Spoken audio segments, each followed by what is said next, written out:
បងប្អូនណាជួនកាលភាសាខ្លះយើងបែងអត់បានណាដោយរឿងកែមលៃគាត់និយាយពីរឿងម៉ែគាត់ឡើងដល់រួចខ្ញុំថាគាត់នេះអញ្ចឹងបានធ្វើឈ្នះហូជីមិញអត់ដឹងឆ្អីជាឆ្អីដល់ខ្ញុំគេថាឆ្អីជាឆ្អីវាមិនដឹងឆ្អីជាឆ្អីវាទៅជាឆ្អីឆ្អុកវិញមិនដឹងទៅណាវាអត់ដឹងឆ្អីជាឆ្អីគេថាមនុស្សប្រុសនិងមនុស្សស្រីមានសិទ្ធិស្មើគ្នាមានសិទ្ធិណាថែមគេថែមមនុស្សប្រុសអាចធ្វើអីបានមនុស្សស្រីក៏អាចធ្វើនឹងបានដែរអានេះខ្ចប់បាត់ពាក្យមួយពាក្យថាសិទ្ធិមនុស្សប្រុសមានសិទ្ធិធ្វើអីបានមនុស្សស្រីក៏មានសិទ្ធិធ្វើនឹងបានដែរនេះវាបាត់អាសិទ្ធិហ្នឹងដល់ពេលយើងវាមិននិយាយពាក្យថាមនុស្សប្រុសមានសិទ្ធិធ្វើអីបានមនុស្សស្រីមានសិទ្ធិអីបានថាមនុស្សប្រុសធ្វើអីបានមនុស្សស្រីក៏ធ្វើបានដែរស្រាប់តែគាត់និយាយថាមនុស្សប្រុសឡើងដើមត្នោតបានមនុស្សស្រីក៏ឡើងដើមត្នោតបានដែរខ្ញុំថាចំមកបណ្ឌិតឈួរដែរតាចំដល់ពេលខ្លាចគេនឹងវាមិនជឿរបន្ទាល់ម៉ែខ្ញុំអាយុឯណា70ហើយឡើងដើមត្នោតកើតបើនិយាយរបៀបឈួតអញ្ចឹងបងប្អូនយើងអាចញុកទៅវិញកុំថាតែមនុស្សស្រីឡើងដើមត្នោតមិនរួចអាមនុស្សប្រុសខ្លះឡើងមិនរួចដែរនោះមនុស្សប្រុសអាចធ្វើអីបានមនុស្សស្រីអាចធ្វើនំបានគេចង់និយាយអំពីសិទ្ធិគេគ្មានខាត់នាងទេមនុស្សប្រុសមានសិទ្ធិឡើងដើមត្នោតនាងក៏មានសិទ្ធិដែរគឺអាណាទៅខាត់នាងទេរឿងឡើងមិនរួចនោះអានោះរឿងរបស់នាងហើយនេះលេងទៅនិយាយថាមនុស្សប្រុសឡើងរួចមនុស្សស្រីក៏ឡើងរួចដែរមិនទៅឈួតអញ្ចឹងខ្ញុំមកបើនិយាយឈួតអញ្ចឹងគេថតសម្លេងមកខ្មាស់គេណាបងប្អូនមានរុនក្តាមណាខ្ញុំលុកចូលក្នុងរុនក្តាមខ្មាស់គេណា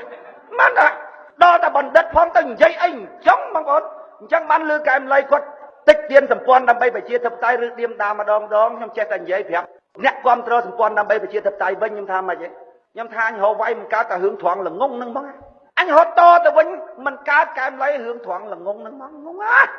ងហ្មងគាត់មិនខូចទេបងប្អូនតែងងហើយងងច្រឡំថាខ្លួនឯងចេះកែមលៃមនុស្សគាត់មិនខូចទេបងប្អូនប៉ុន្តែរឿងងងហ្នឹងហ្មងមើលគាត់ទៅនិយាយអញ្ចឹងវាបាត់អាពាក្យថាសិទ្ធិមនុស្សប្រុសមានសិទ្ធិធ្វើអីមនុស្សស្រីក៏មានសិទ្ធិធ្វើនឹងដែរអារឿងធ្វើបានឬមិនបានអានឹងជាសមត្ថភាពរបស់មនុស្សតែសិទ្ធិវាស្មើគ្នាគេចង់និយាយពីសិទ្ធិស្មើគ្នារវាងបុរសនិងស្ត្រីដល់ពេលគាត់ទៅនិយាយពីរឿងសមត្ថភាពពីរឿងលទ្ធភាពទៅអញ្ចឹងទៅបងប្អូនដូចអាគេនិយាយថាយើងធ្វើនយោបាយចង់បានអំណាចអានឹងក៏ចឹងដែរហើយមកធ្វើនយោបាយចង់បានអំណាចបងប្អូនសម្គាល់បេះដូងគេបន្តិចមើលតើគេនិយាយថាម៉េចគេចង់និយាយថាយើងចង់បានប្រយោជន៍ទៅខ្លួនដល់យើងបដិសេធហ្មងថាទេខ្ញុំមិនធ្វើនយោបាយចង់បានអំណាចវាត្រឡប់វឹងហ្មងចុះបើមិនបានអំណាចមិនបានជួយរាជបានឃើញទេអំណាចលើកទី1ជាប្រយោជន៍ទៅខ្លួនដល់អំណាចទី2ពាក្យថាអំណាចមែនតែដើម្បីជួយជាតិតាហើយចុះបើគេយកអំណាចមកដើម្បីជួយជាតិចុះហែងមិនក៏បន្ទោសគេថាហែងមកធ្វើនយោបាយចង់បានអំណាចឮថាសូរស័ព្ទអំណាចមែនតែក្នុងទស្សនៈក្នុងការយល់របស់មនុស្សពីរខុសគ្នាដែលនិយាយថាហែងធ្វើនយោបាយចង់បានអំណាចគឺនិយាយថាចង់បានអំណាចដើម្បីប្រយោជន៍ទៅខ្លួនដល់យើងបដិសេធអានោះវឹងគេថាចុះបើមិនបានអំណាចជួយរាជមិនបានមើលបងប្អូនចាណាមើលតាមតន់នេះដល់ខ្ញុំមើលសភៅហូជីមិញខ្ញុំថាអើយលោកឲ្យលោកអញ្ចឹងតើបានស្រុកខ្មែរវាមិនឈ្នះហូជីមិញល្អិតបងប្អូនល្អិតឧទាហរណ៍ដូចគាត់និយាយថាកុំតិចទៀនបុគ្គលសុំតិចទៀនទង្វើរបស់បុគ្គលគាត់បែងចែកបានណាស្អីជាស្អីគឺគាត់ដាក់ទៅត្រូវហ្មងព្រោះតិចទៀនបុគ្គលវាឈឺចិត្តដល់ពេលតិចទៀនទង្វើរបស់វារួចពីបុគ្គលហ្នឹងឧបមាថាអូនកំណត់របស់អូនណាអត់ត្រូវទេកំណត់ហ្នឹងណាអូនគិតមើលកំណត់នេះណា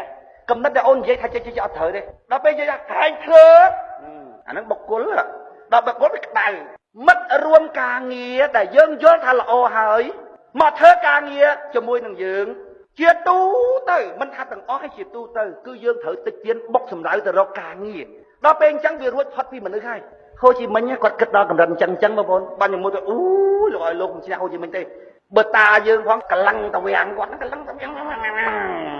ហើយតែធ្វើមិនឈ្នះហូជីមិញម្ចាស់ថ្លៃហូជីមិញល្អិតផងដូចពាក្យសម្ដីរបស់គូដាមៀអីបងប្អូនអូនិយាយនេះល្អិតកសាងពលរដ្ឋអ៊ីស្រាអែលថ្មីពលរដ្ឋអ៊ីស្រាអែលមិនត្រូវបានសម្គាល់ដោយពួកគេកាន់អត្តសញ្ញាណប័ណ្ណអ៊ីស្រាអែលឡើយមិនត្រូវបានសម្គាល់ដោយពួកគេមានកំណើតជាអ៊ីស្រាអែលឡើយប៉ុន្តែត្រូវបានសម្គាល់ដោយមនោសញ្ចេតនារបស់គេចំពោះពូជសាសន៍នេះហើយមនោសញ្ចេតនានេះមិនត្រូវនៅតែមាត់ទេវាស្ដែងចេញតាមរយៈការងារការលះបង់បើក្នុងករណីចាំបាច់ពួកគេត្រូវលះបង់ដល់ជីវិតឃើញទេគេកសាងអ៊ីស្រាអែលគេថ្មីពីព្រោះបើយើងប្រកាន់ពូជសាសន៍ថាតើតាពូជអ៊ីស្រាអែលទាំងអស់ហើយចុះពូជអារ៉ាប់ក្បែរនោះវាស្រឡាញ់គ្នាវាការគ្នាចូលមកនេះហើយវាចូលតាមច្បាប់មកជាសញ្ជាតិរបស់យើងនេះតើចាត់ទុកវាជាអីបងប្អូនហើយបងប្អូនយកគំនិតមួយទៅគិតត្រូវរៀបពិចារណាមើលអ៊ីស្រាអែលកើតមករួចហើយបំផ្លាញទៅអ៊ីស្រាអែល អាខ្លះវាមិនផ្លាញទេប៉ុន្តែវាមិនជួយមិនជួយចាត់ទុកជាមិនផ្លាញប៉ុន្តែសាសផ្សេងគេចូលមកបានសញ្ជាតិរបស់យើងហើយគេជួយឲ្យប្រទេសរបស់យើងរីកចម្រើនអនាគតជាងអាឡាគ្រាន់ជាងមួយអីស្អែកវាកណើតប៉ុន្តែបំផ្លាញជាតិសាសន៍របស់ខ្លួនជួនកាលមិនបំផ្លាញទេគ្រាន់តែមិនជួយមិនជួយនឹងចាត់ទុកជាបំផ្លាញ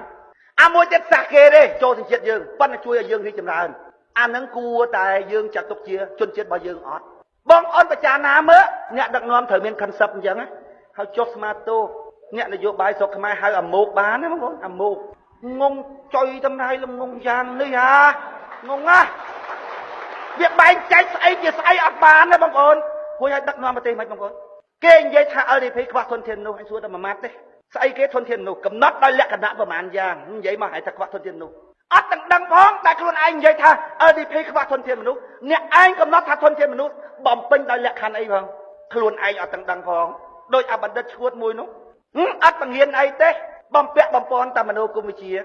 ខំវាសនាគាត់មានកំណត់ល្អប៉ុន្តែកូនចៅរបស់គាត់ជ្រុលនិយមហើយចោះអត់វិភាគសច្ចធម៌ហើយតែមេមិនកូនអញ្ចឹងតែគ្រូវាមិនអញ្ចឹងបើធៀបខុសគ្នានៅមួយគ្នាកើតអត់បង្រៀនអីទេបញ្ចូលតែមនោគមវិជ្ជាសួរតែមួយម៉ាត់ស្អីគេមនោគមវិជ្ជាស្អីគេមនោគមវិជ្ជាដែលអ្នកឯងថាបញ្ចូលហ្នឹងឆ្លើយអត់រួចផងឆ្លើយវាអត់រួចទេបងប្អូនរួចហើយមកនិយាយបងប្អូនពិចារណាមើលអញ្ចឹងបានកលឹះក្នុងការឆ្លើយសំណួរខ្លះកុំបខំរឿងឆ្លើយពេកបងប្អូនពេលគេសួរយើងមកសួរត្រឡប់ទៅវិញថាចង់និយាយថាម៉េចចង់សួរថាម៉េចឲ្យខ្ញុំឆ្លើយមិនខ្ញុំមិនទាន់យល់ផងសួរត្រឡប់ទៅវិញជួនកាលម្ចាស់វាអត់ដឹងថាខ្លួនឯងសួរមិនដល់ថ្ងៃក្រោយឃើញមុខយើងញិនមិនចេះតែសួរណាកុំបខំរឿងឆ្លើយពេកស្ដាប់សំណួរឲ្យទាន់បើដូចនាងកញ្ញាមួយចំណាំមកផុសក្នុង Facebook នេះខ្ញុំធ្លាប់និយាយរាល់ដងថាម៉េចទេចម្រៀងអមដោយអត្ថាធិប្បាយជាទូទៅណាចម្រៀងអមដោយអត្ថាធិប្បាយនោះជេហ៊ុនសែនអមដោយរូបកាច់រៀងរបស់នាងជេមកគេដាក់រូបកាច់រៀងគេទៅសេជេប៉ុន្តែរូបរបស់គេនឹងកាច់រៀងរហូតថាបង្ហាញរូបរាងណាប៉ុន្តែគ្មានអីគេដាក់រូបគេពីមុខមកបងប្អូនណាគេសួរមកអត់ទាន់ដឹងតែគេសួរអីផងបខំតាំងឆ្លើយបងប្អូននិយាយពីឆ្លើយរូប៉ុន្តែរកគោលដៅឃើញទេបងប្អូនរូដូចដុំថ្មមួយធ្លាក់ពីលើភ្នំទៅដែរទៅនិយាយទៅមិនបាច់ធ្លាក់លើភ្នំមកទៅប៉ុន្តែមិនដឹងទិសដៅឯណាទេគុំតែរកផ្លូវទៅហើយនាងចេះតែទៅទៅ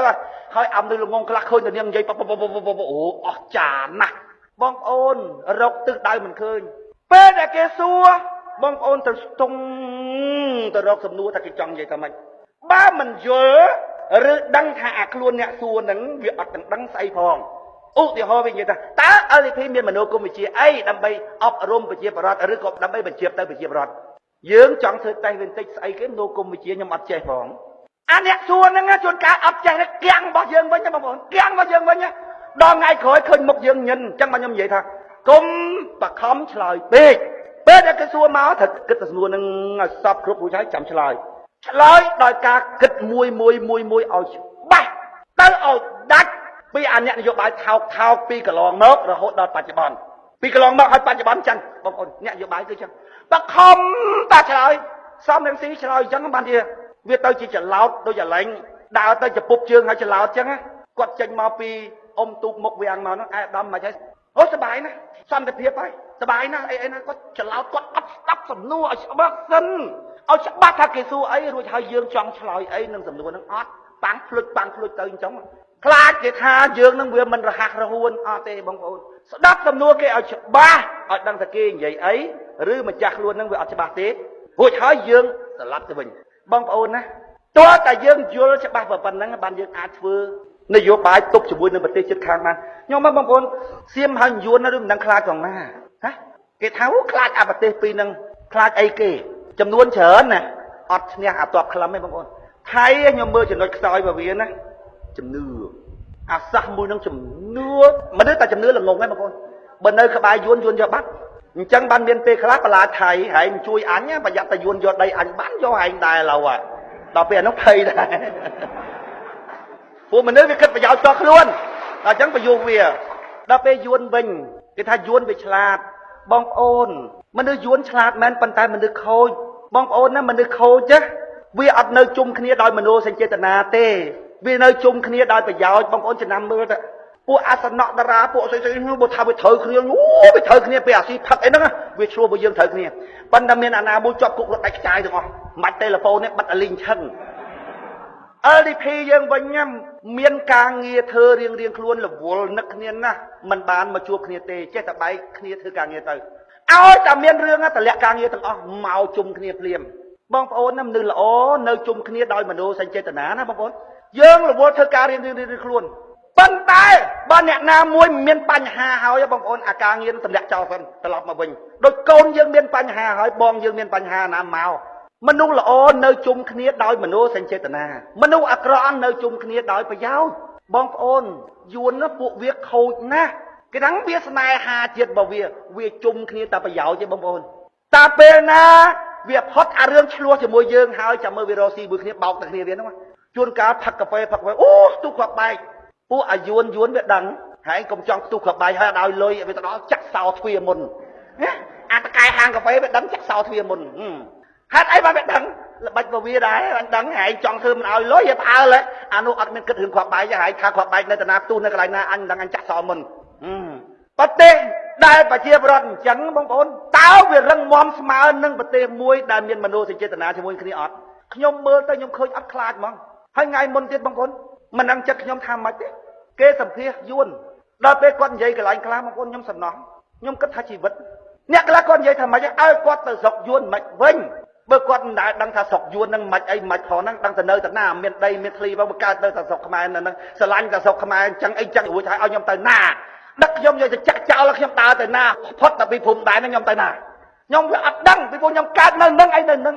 ដល់ពេលយើងគិតពីជីវិតបងប្អូនហើយម៉ែគេម៉ែឯងអ្នកខ្លះថៃបាត់តែនិយាយខ្មែរមិនច្បាស់ប៉ុន្តែមកតែមួយក្វែងនិយាយបៃឡំគាត់មានមនោសញ្ចេតនានឹងខ្មែរហើយនឹកឃើញដល់ពាក្យ Godamia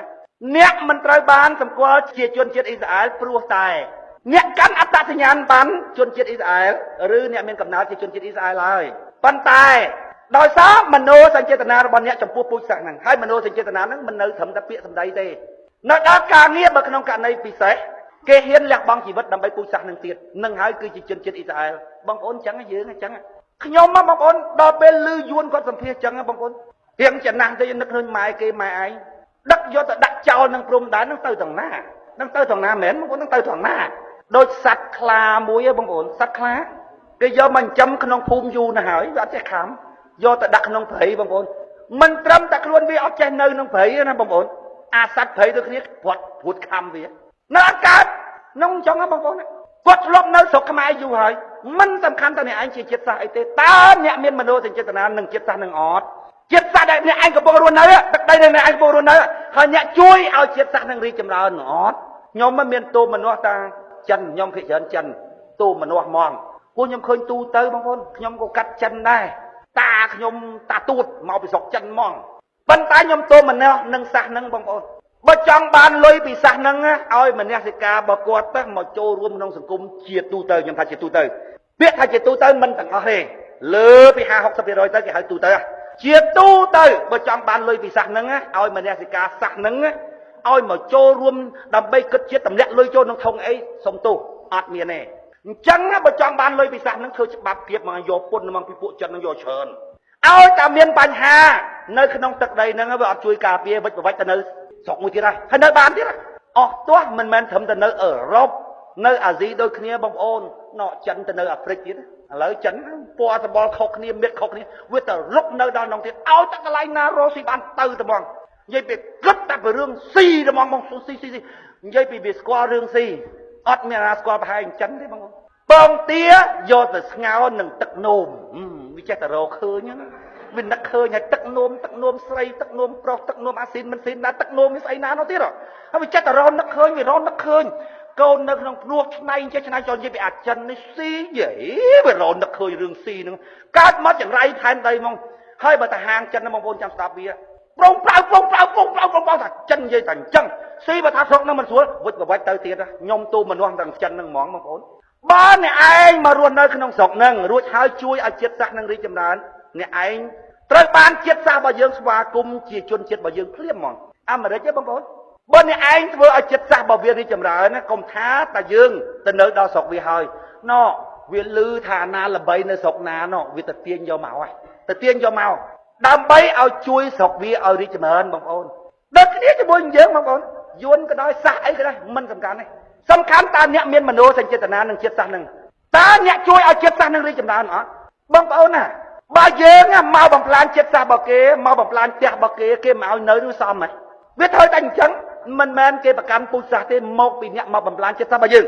ប៉ុន្តែបើអ្នកមកឲ្យមានការរីកចម្រើនដល់ចិត្តសាសរបស់យើងវាគ្រាន់បើជាអាខ្មែរខ្លះបំផ្លាញតែខ្មែរទេបងប្អូន